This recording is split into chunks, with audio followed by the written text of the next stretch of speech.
yang 19, darul mafasidi muqaddamun ala jalbil masalih. Darul mafasidi, mengantisipasi kerusakan, muqaddamun, didahulukan, ala jalbil masalihi, atas meraih kemaslahatan. Jadi ada kerusakan, ada maslahat. Maka yang dikedepankan antisipasi kerusakan. Antisipasi kerusakan. Daripada mengejar kemaslahatan, antisipasi kerusakan. Kaidah ini lahir dari la dororo wala diroro, hadisnya. Hadis yang lainnya juga perbuatan Nabi. Nabi secara lisan bersabda, salat Isya waktu yang utamanya itu yang ditunda. Tapi muwadzabah Nabi yang terus-menerusnya Nabi, salat Isya tidak di waktu yang ditunda tapi di awal. Kenapa enggak mengejar yang maslahat itu lebih utama? Soalnya mengantisipasi kerusakan. Kerusakannya berupa apa? Mafsadatnya berupa apa? Ya kalau mengejar yang utama ditunda sholatnya, banyak orang yang diperkirakan nggak bisa jamaah karena sudah capek, ya, sudah ngantuk. Maka biar terjaga jamaahnya karena itu hukumnya wajib, keutamaan sisi waktu tidak dikejar karena mengantisipasi kerusakan. Itu contoh yang kita ambil. Sekarang kita memasuki yang pertama, minha. Antum sudah hafal ya? Sudah hafal belum? Darul mafasidi, hafal? 1, 2, 3.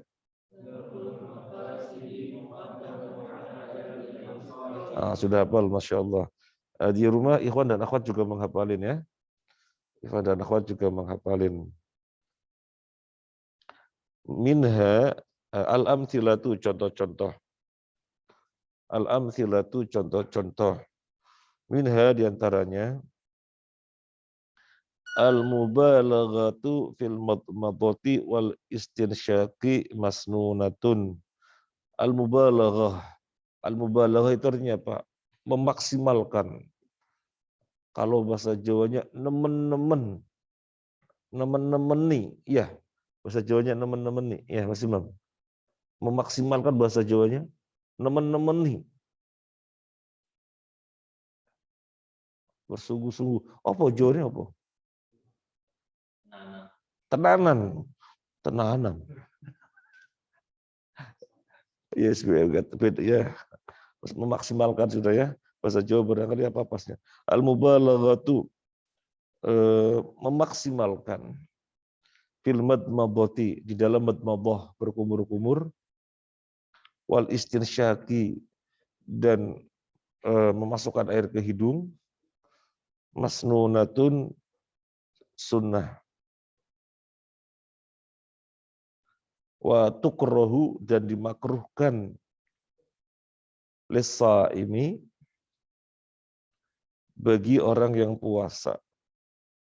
Hifdzan lisaumi, karena menjaga puasa, min ayat ruqa ilaihi, dari ketuk, dari mengetuknya al-mubtilu, perkara yang membatalkan. Taraka yatruku, mengetuk. Min ayat ruqa ilaihi, dari mengetuknya al-mubtilu, perkara yang membatalkan. Ini pandangan penyusun kitab, memasukkan air ke mulut, kumur-kumur, madmadah, dan masukkan air ke hidung yang maksimal, itu sunnah. Itu sunnah. Nah, tapi untuk orang yang berpuasa, makruh. Loh, perkara sunnah kalau untuk orang berpuasa dimakruhkan. Kenapa? Kenapa dimakruhkan? Karena khawatir masuk ketelan. Artinya yang sunnah tidak dikejar. Untuk maksimal itu sunnah. Atau mobil air maksimal. itu dimakruhkan untuk orang yang berpuasa. Jadi jangan dimaksimalkan, jangan dinemen-nemeni. Apa bahasa itu, Mas? Itu Banten, nggak bisa bahasa Jawa, Sunda ya? Hah? Nggak Sunda, nggak Jawa? Nggak jelas. Apa? Nemen-nemen itu paham ya, nemen-nemen ya? Saat temen ya.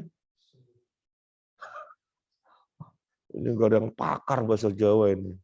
Jadi nemen-nemen dimaksimalkan. Itu ketika puasa makruh, jadi tidak dimaksimalkan. Loh, kan perkara sunnah kok nggak dikejar? Iya, perkara sunnah dalam kondisi puasa tidak dikejar karena lebih mengantisipasi untuk jangan sampai terjadi kerusakan. Apa mafsadatnya?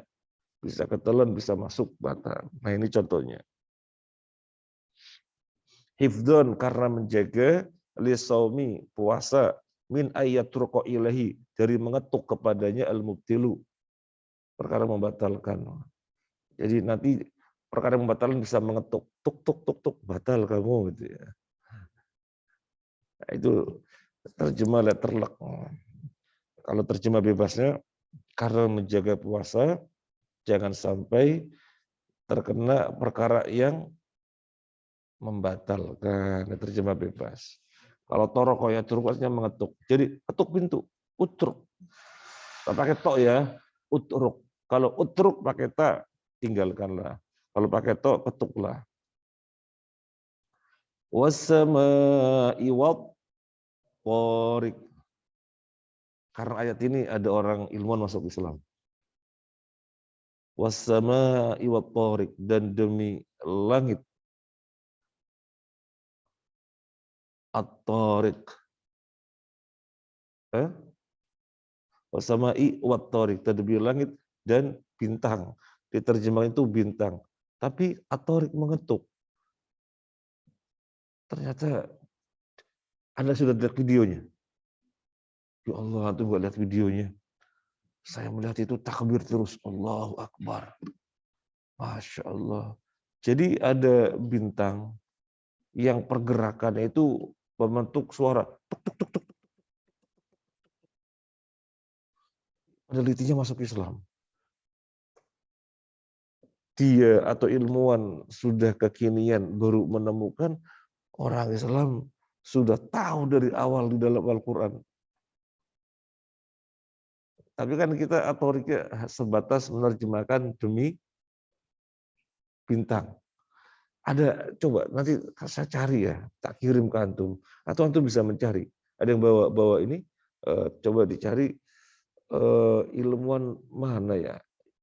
Ilmuwan mana masuk Islam karena penelitian bintang yang menghasilkan suara seperti mengetuk pintu. Tuk, tuk, tuk, tuk, tuk, tuk, tuk.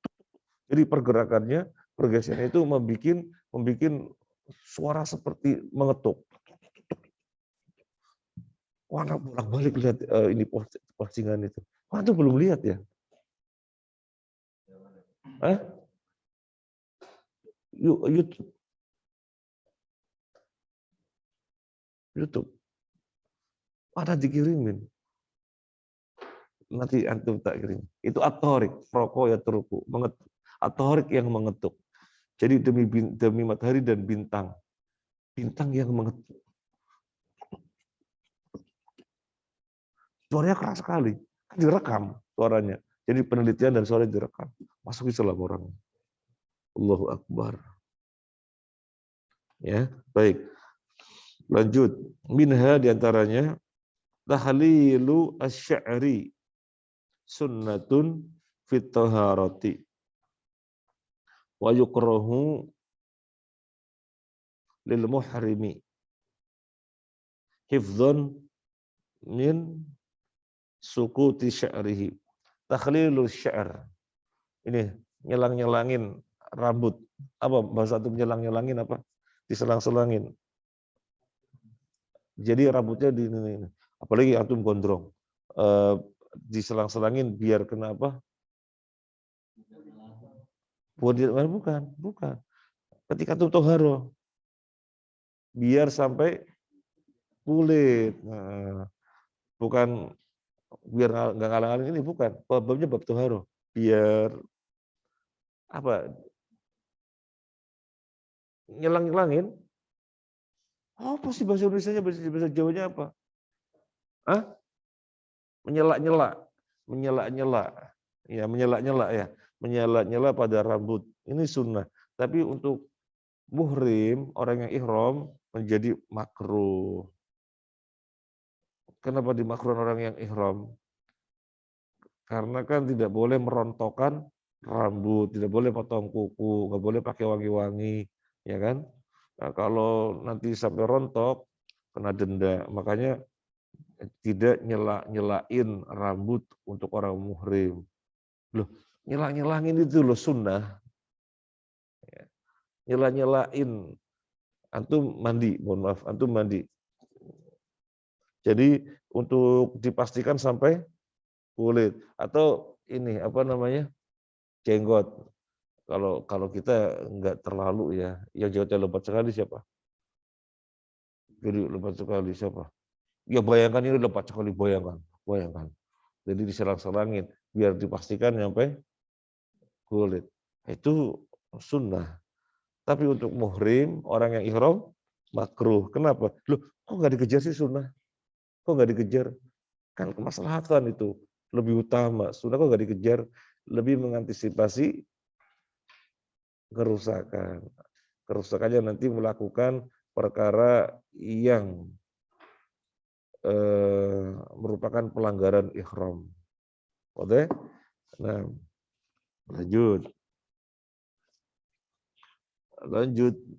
Hampir khatam. Nanti ujian usul fiqh, ujian logika. Ini logika fikih, logika yang bagus ya. Minha sumiha.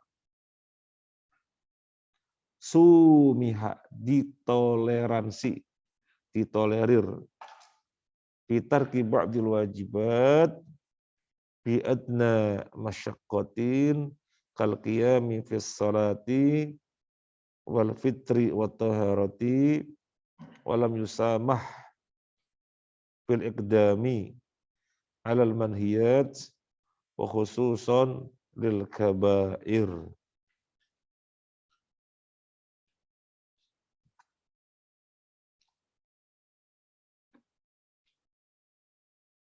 Sumiha, ditoleransi.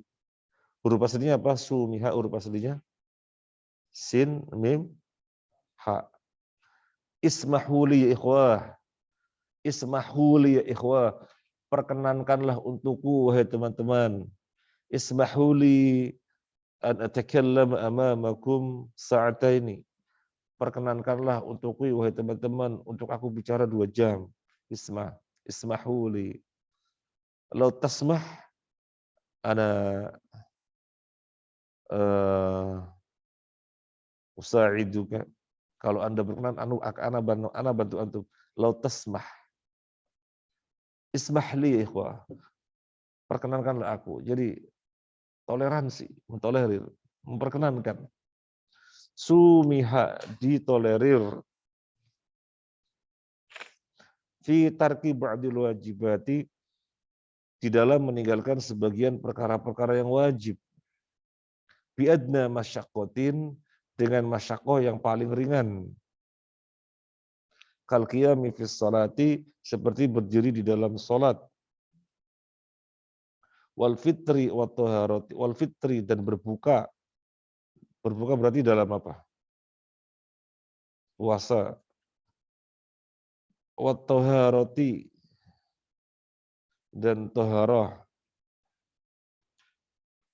Walam yusmah, tetapi tidak ditoleransi fil iqdami alal manhiyat, fil iqdami, untuk melangkah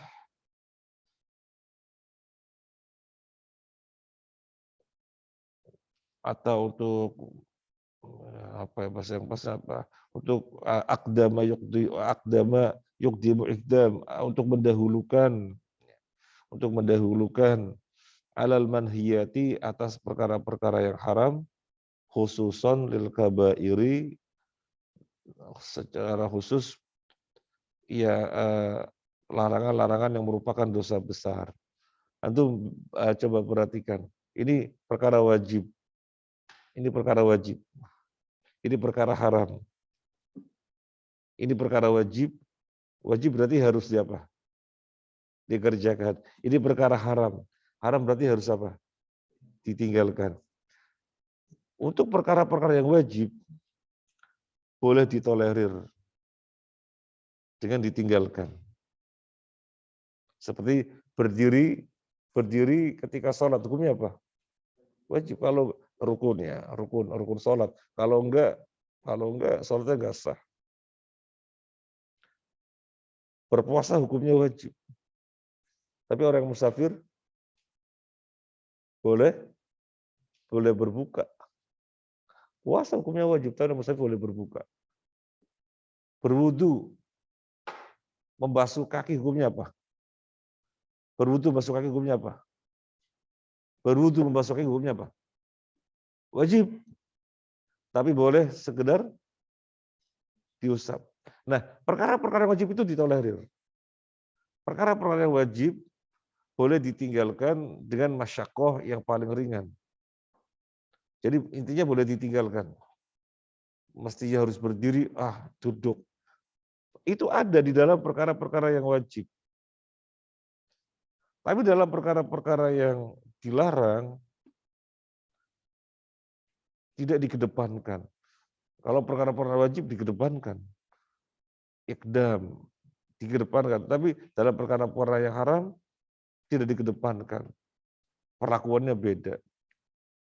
Nah, antum ketika nggak bisa berdiri, dikedepankan. Dikedepan artinya malah bisa diwajibkan duduk. Karena kalau berdiri misalnya jatuh. Jadi dikedepankan duduk. Safar, lagi puasa, malah dikedepankan untuk buka, bukan bertahan. Tapi untuk bab-bab yang sifatnya perkara haram, nggak ada istilah dikedepankan. Nggak ada istilah dikedepankan. Nah, kenapa demikian? Kenapa berbeda perlakuannya? Kenapa? Kenapa berbeda kelakuannya? Kenapa? Karena untuk mengantisipasi terjadinya kerusakan. Maka untuk perkara-perkara yang haram tidak dikedepankan. Kalau perkara-perkara yang wajib dikedepankan sehingga menjadi berkurang kadarnya, tidak ada kerusakan. Tapi kalau perkara yang haram dikedepankan, terjadi kerusakan. Nah, ini diantara contoh yang diambil oleh penulis kitab. Kenapa perlakuannya berbeda? Itu alasannya. Untuk mengantisipasi kerusakan, maka perlakuannya berbeda. Nah,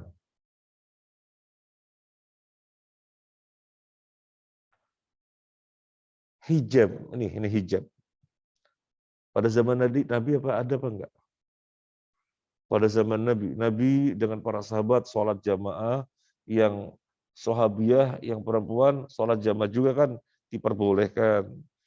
Diperbolehkannya tidak dilarang. Cuma yang utama di rumah. Mereka yang ke masjid, sholat bareng dengan para kaum laki-laki. Apa antara jamaah laki-laki dan perempuan bisa pakai hijab kayak gini? Ada hijab? Pada zaman? Nggak ada. Pada zaman Nabi nggak ada. Kira-kira kalau ini masuk kaidah yang mana ya? Yang pas yang mana? Nah, tapi pada zaman sekarang kenapa diadakan? Kenapa diadakan? Pada zaman Nabi lo nggak ada. Kenapa zaman sekarang diadakan? Mengantisipasi kerusakan. Kira-kira orang sholat lebih nyaman melihat apa nggak melihat? Orang sholat di belakang lebih nyaman melihat depannya apa nggak melihat?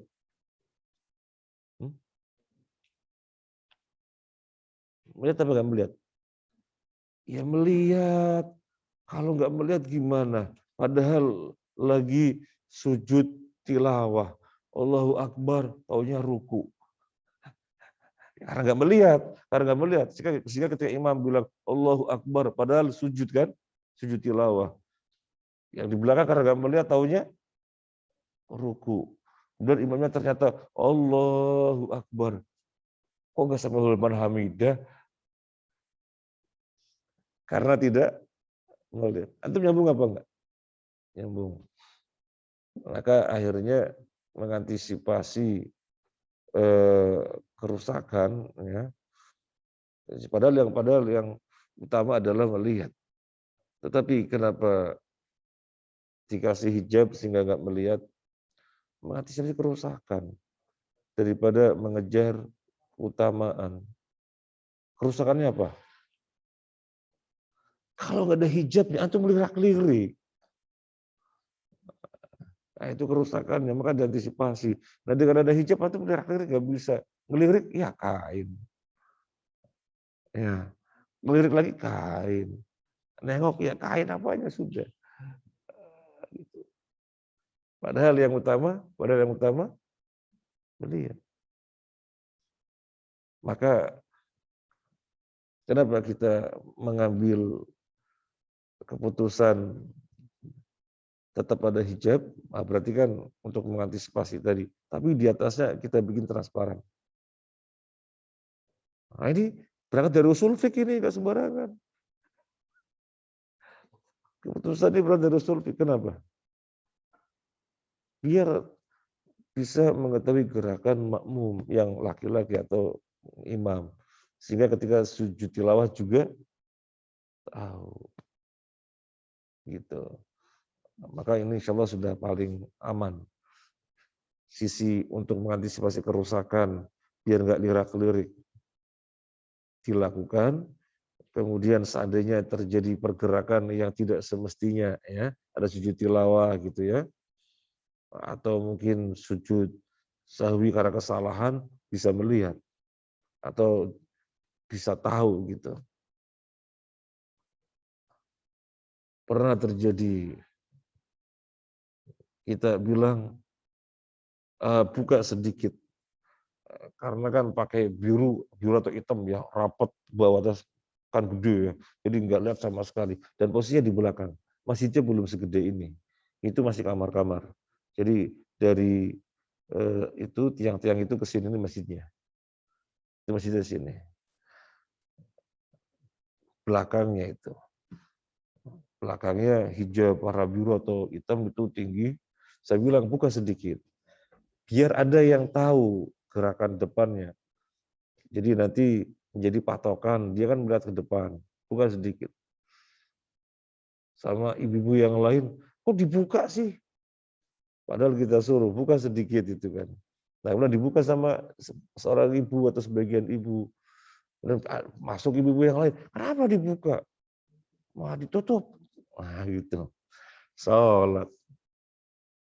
Imamnya sujud tilawah. Allahu Akbar. Dari berdiri langsung sujud Allahu Akbar. Ibu-ibu ngapain? Rukuk semuanya. Kemudian imamnya Allahu Akbar. Melanjutkan berdirinya, melanjutkan bacaannya. Bingung ininya. Siapa namanya? Jamaahnya. Ya mereka ngikut bangkit. Tapi dari ruku. Kemudian kita imamnya Allahu Akbar ruku, mereka sujud. Kacau waktu itu terjadi. Maka akhirnya kita bilang makanya buka. Nurut, buka. Buka sedikit biar tahu gitu ya. Nah, sekarang kan kita bikin atasnya yang transparan. Antum sepakat kalau usah pakai hijab, niru zaman dulu. Ya antum senengan. Tapi akhwat kasihan. Karena mau masuk masjid nanti ada antum, para pemburu. Misalnya gitu ya, misalnya ya. Nah, kita lanjut. Jadi kaidahnya mengantisipasi kerusakan lebih didahulukan daripada meraih kemaslahatan. Baik, ada ngasih contoh? Ya. Sholat jamaah wajib. Karena dia sakit, lebih baik istirahat. Kenapa enggak berangkat? Nah, Artinya kemaslahatan berupa keutamaan sholat jamaah tidak diraih, lebih mengantisipasi kerusakan. Makanya orang sakit tidak berangkat sholat jamaah ke masjid. Nah, darul mafasid muqaddam rajabil masalih. Bagus sekali contohnya. Yang lainnya? Yang lain? Yang lain?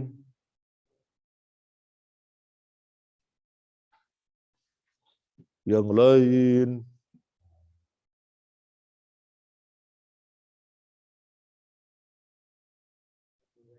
Oh, gimana Mas Firza?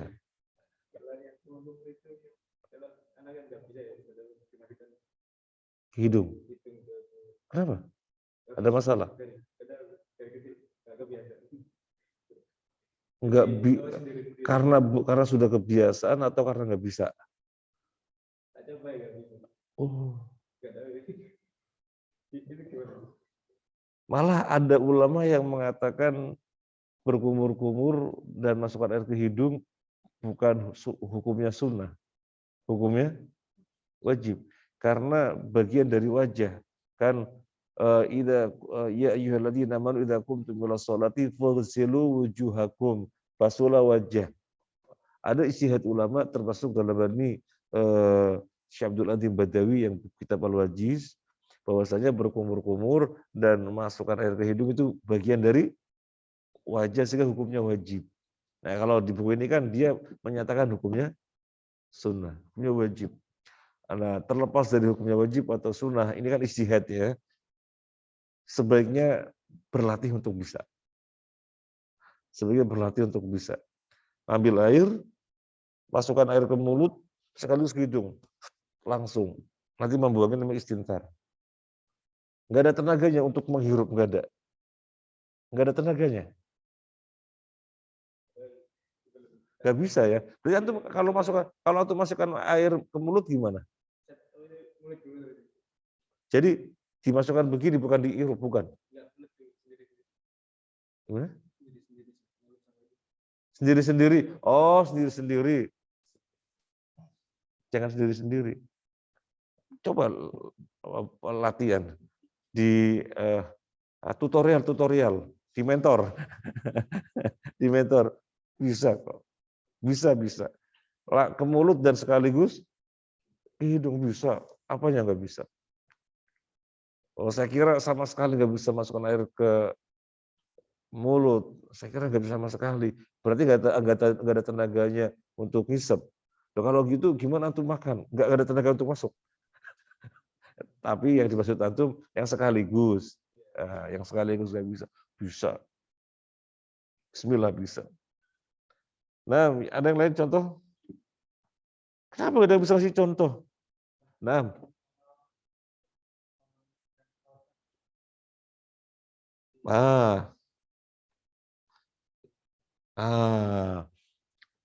ini prokes, bahwasanya memang ketentuannya sholat mesti rapat dan itu banyak keutamaannya. Malah ada ancamannya nggak rapat ya, ada ancamannya.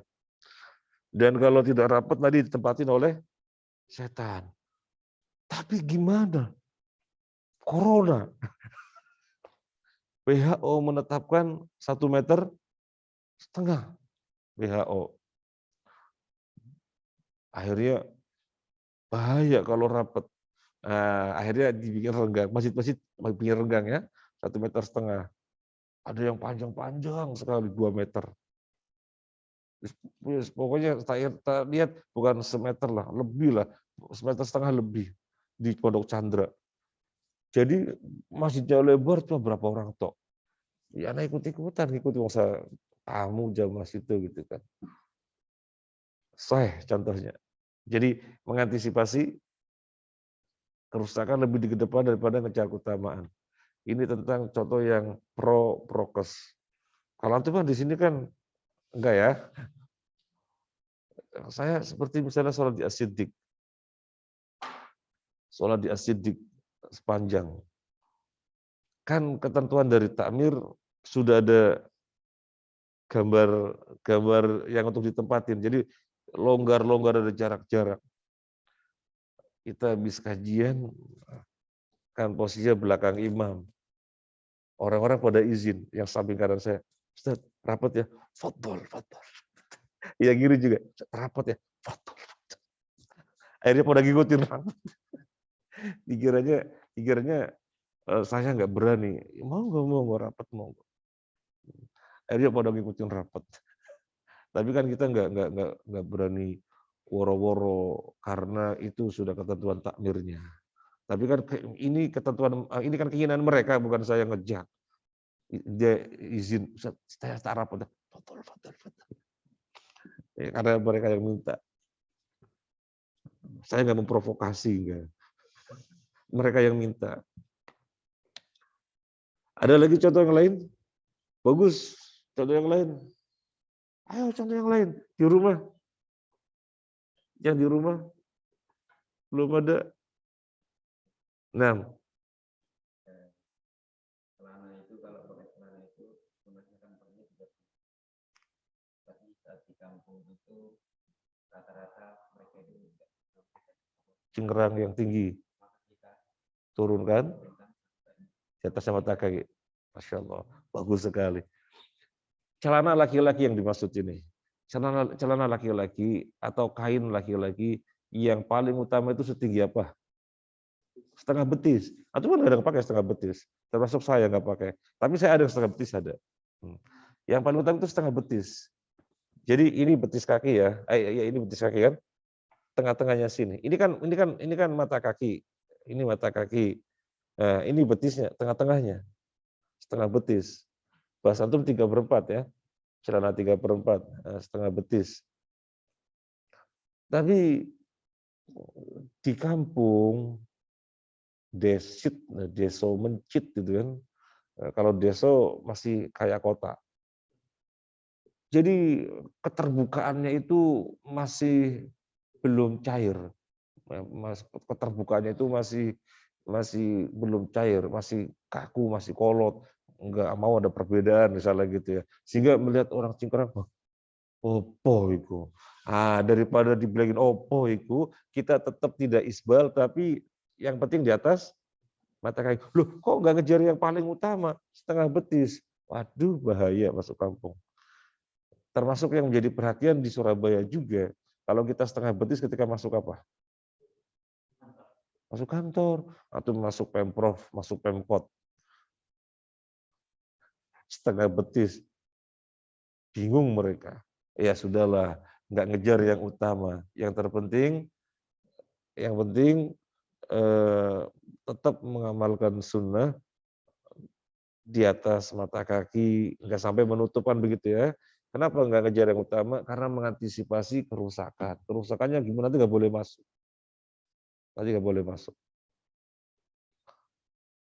Sudah setengah betis, pakai sandal lagi. Oh, nggak boleh tuh. Kan harus pakai sepatu ya. Makanya kemarin saya lupa kan ke Pemprov ngurus gedung Wisma Akhwat itu. Pak Hendi pakai sepatu. Pak Hendi nanya, nanti pakai sepatu. Loh kenapa? Mau masuk kantor ini. Ya iya ya, gimana? Masa saya pulang lagi? Sudahlah, nggak apa-apa lah kita. Ya nanti bilang lupa gitu aja. Pakai sepatu ya ketentuannya ya. Oh, masuk Pemkot ya. Nggak tahu. Pakai sepatu ya Zen ya. Pakai sepatu ya. Hukum tak tertulis. Hukum tak tertulis. Kalau pakai sandal nggak sopan. Ya saya lupa kebiasaan pakai sandal kan. Karena ada sepatu beli dipakai berapa kali karena nggak pernah pakai aktivitas yang pakai sepatu. Kalau antum setiap hari ya, saya sudah enggak. Lanjut. Qala Allah Ta'ala, walladzina li furujihim hafidhun illa ala azwajihim aw ma malakat aymanuhum fa innahum ghairu malumin. Faman ibtagha wara'a dzalika fa ulaika humul adun. Al-Mu'minun 5-7. Kira-kira dari ayat ini ada kaidah apa saja yang lahir? Ada yang mau mencoba menerjemahkan? Ada yang mau mencoba?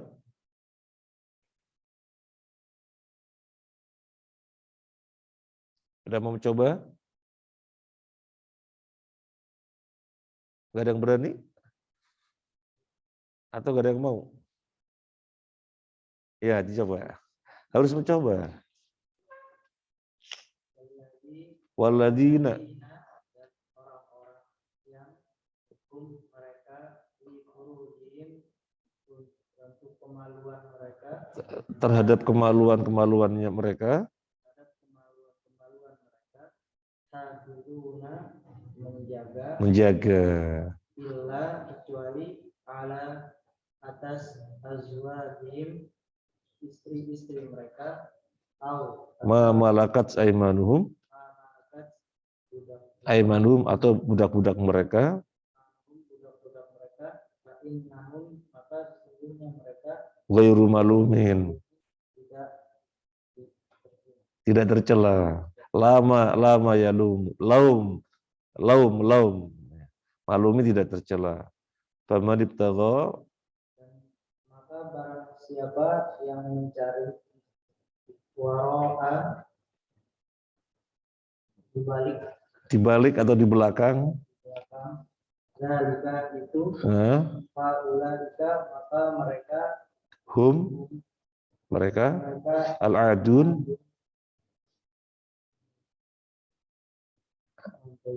melampaui batas, mu'tadin, ada melampaui batas. Masya Allah sudah bisa menerjemahkan.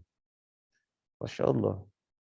Waladina dan orang-orang yang hum mereka, waladina dan orang-orang hum mereka li furujihim terhadap kemaluan-kemaluan mereka hafizun menjaga.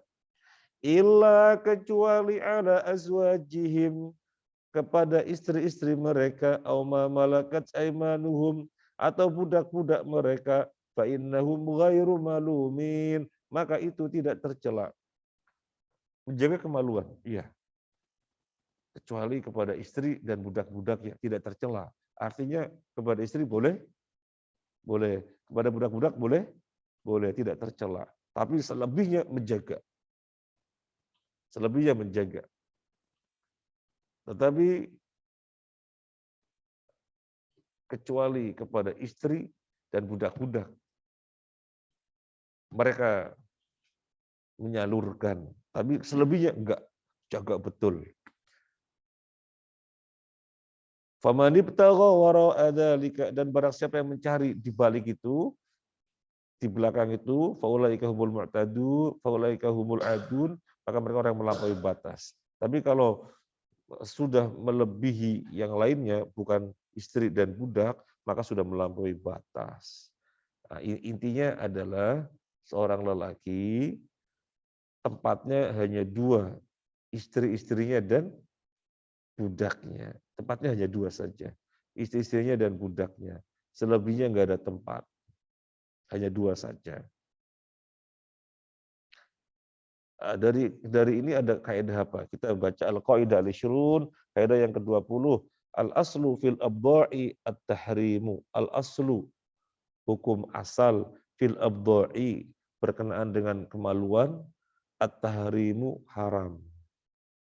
Jadi hukum dari ayat ini lahir kaidah bahwasanya asal dari kemaluan adalah haram.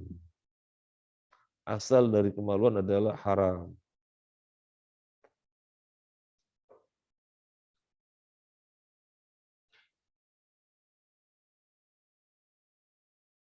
Asal dari kemaluan adalah haram. Sudah? Baca satu saja ya. Minha al-amthilatu, contoh-contoh, minha diantaranya. Idza ihtalatat muharramatun biniswati qaryatin mahsuratin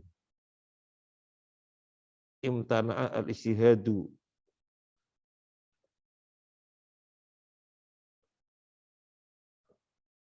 li'anna min syurutil ijtihadi fi syai' ayakun asluhu mubahah hatta yata'ayyad dzalika al-asl al-ijtihad wa nama jazan nikah fi suratin ghairil mahsurat rukhsatan li Allah yansadda babun nikah wa yaftaha iya toh benar toh tak toh wa yaftaha babas sifah.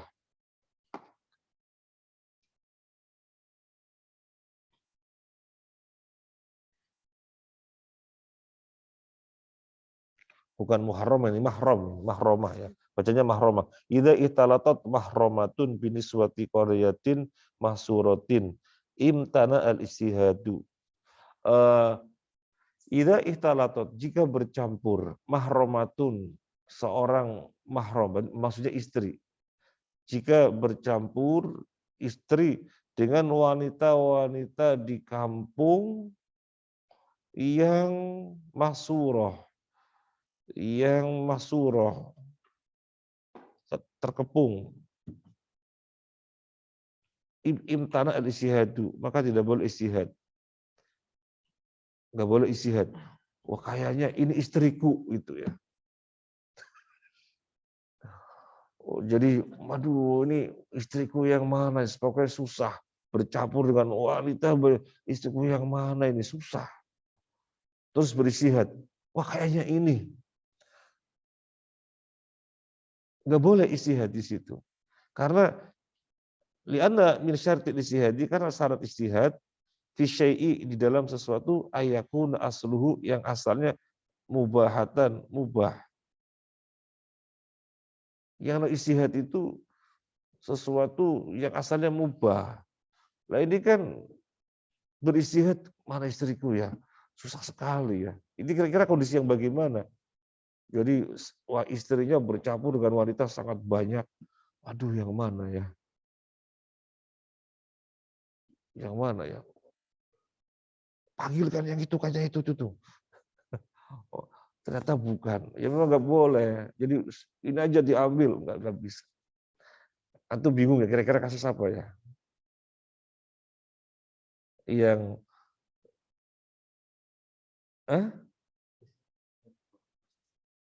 termasuk misalnya ini lebih enak ini lebih contoh lebih enak ini.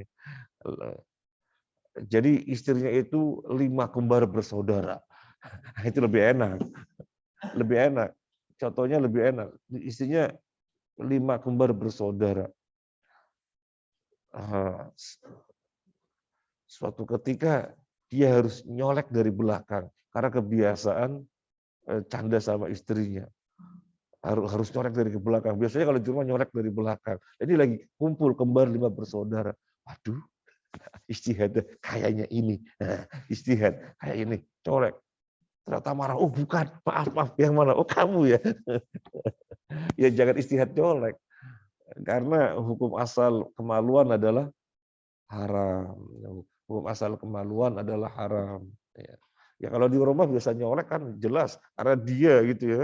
Karena ketika berkumpul 5 bersaudara nggak jelas dan kembarnya ternyata susah dibedakan. Lama-lama kan memang bisa bedakan ya lama-lama ya. Lama-lama pasti bisa. Ya, pasti bisa. Kalau awal-awal apanya ya persis gitu ya. Gitu. Nah, ini kasusnya di sini seorang istri bercampur dengan wanita-wanita kampung yang terkepung, mahsur itu terkepung. Kemudian beristihad dan tidak diketahui gitu ya mana yang mana. Oh kayak istri diambil. Oh ternyata bukan. Nggak boleh istihad semacam itu. Karena hukum asal kemaluan adalah haram. Ya. Hatta yata'ayyada dzalikal asal. Sehingga kuat yang asal itu. Sehingga kuat untuk bersihad. Maka masalah haruslah boleh. Wa nama jazan nikah fi surati ghairil mahsurat. Adapun diperbolehkan nikah di dalam gambaran yang tidak mahsurat.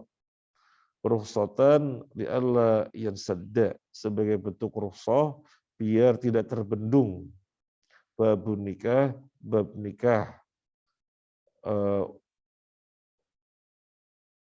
Apa sih bacanya sini sih? Yang berikutnya bacanya apa sih? Huruf wawu terus apa? Wayan fatihu, ya. Wayan fatih, benar. Li alla yansadda babun nikah, wayan fatiha babu sifah. Biar tidak terbendung bab nikah dan terbukalah bab perzinaan. Jadi insya Allah besok aja insya Allah ya. Soalnya ini nanti tambah panjang. Soalnya babnya bab pemaluan ya. Tambah panjang nanti. Nanti lagi insya Allah. Jazakallahu khairan. Yang mana? Darul Fajid, silakan. Gimana Pak Akhwat? Akhwat, tafadhol. Misalnya menggantikan penggunaan cadar dengan masker atau bahkan tidak memakai cadar bagi akhwat saat momen-momen tertentu yang kurang mendukung untuk menggunakan cadar. Seperti jam-jam kuliah tertentu atau saat di sekolah. Nah, saat-saat tertentu ketika memakai cadar, sekarang ini kan lagi di apa namanya? Lagi dikesankan. Misalnya lagi dikesankan cadar itu teroris itu ya. Di tempat-tempat tertentu lebih kuat lagi, oh cadar menjadi perhatian. Ya sudahlah. Enggak usah pakai cadar, digantinya pakai masker. Nanti pakai masker. Kan dengan pakai masker tidak ada perhatian. Memang semuanya pakai masker, laki-laki juga pakai masker. Jadi ya bagus untuk mengantisipasi kerusakan. Bagus, sebenarnya bagus sekali. Nah, yang lain?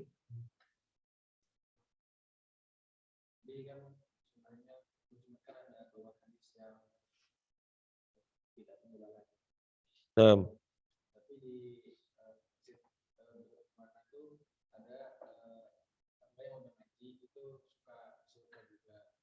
suka ngisi khutbah. Iya, hadis kok di sensitif ya. Terus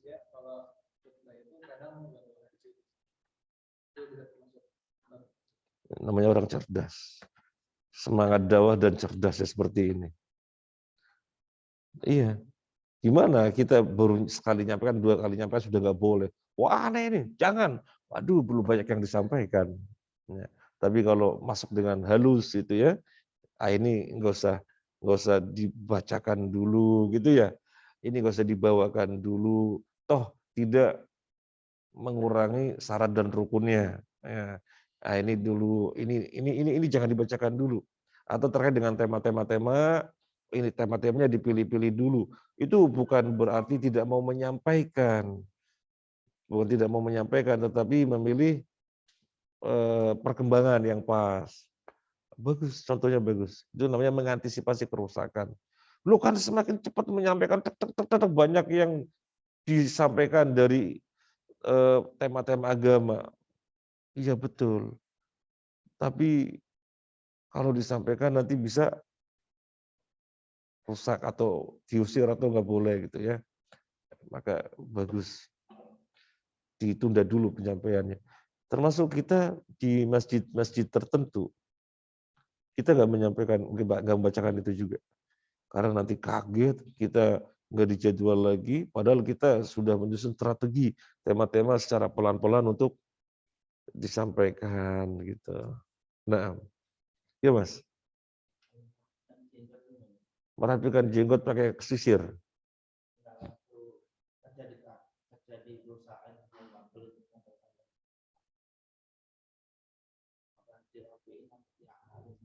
Cari tempat kerja yang lain yang boleh pakai jenggot. Enggak boleh juga bikin lapangan kerja sendiri. Bikin lapangan kerja sendiri. Kecuali yang pertanyaan yang kemarin itu ya, keharusan kaum muslimin di militer ya, keharusan kaum muslimin di kedokteran ya, dan persyaratannya perkara-perkara yang menghilangkan jenggot ya. Ya gimana lagi, padahal harus ada di kedokteran, harus ada di militer. Tapi kalau bukan kasus itu, ya mau masuk kerja, mendaftar di toko apa atau perusahaan apa, ditolak soalnya berjenggot. Cari tempat yang lain yang boleh. Ditolak juga, repot amat, bikin lapangan kerja. Seperti misalnya di instansi sana, itu instansi punya pemerintah, tapi banyak sekali yang berjenggot. Di tempat yang lain sama-sama punya pemerintah juga, tapi nggak boleh. Itu kan tergantung kebijakan ini ya, kebijakan pimpinan. Terima kasih, jazakallahu khair. Ini nanti diulangi lagi ya, diulangi lagi. Saya juga akan merenungi ini kasusnya kasus apa maksudnya sih. Istri bercampur dengan para wanita di tempat yang terkepung, ini gimana maksudnya? Ya, kalau misalnya susah memahaminya ya kasus tadi aja ya, 5 kembar itu ya. Itu mudah dipahami. Terima kasih. Subhanakallahumma wa bihamdika asyhadu an la ilaha illa anta astaghfiruka wa atubu ilaik.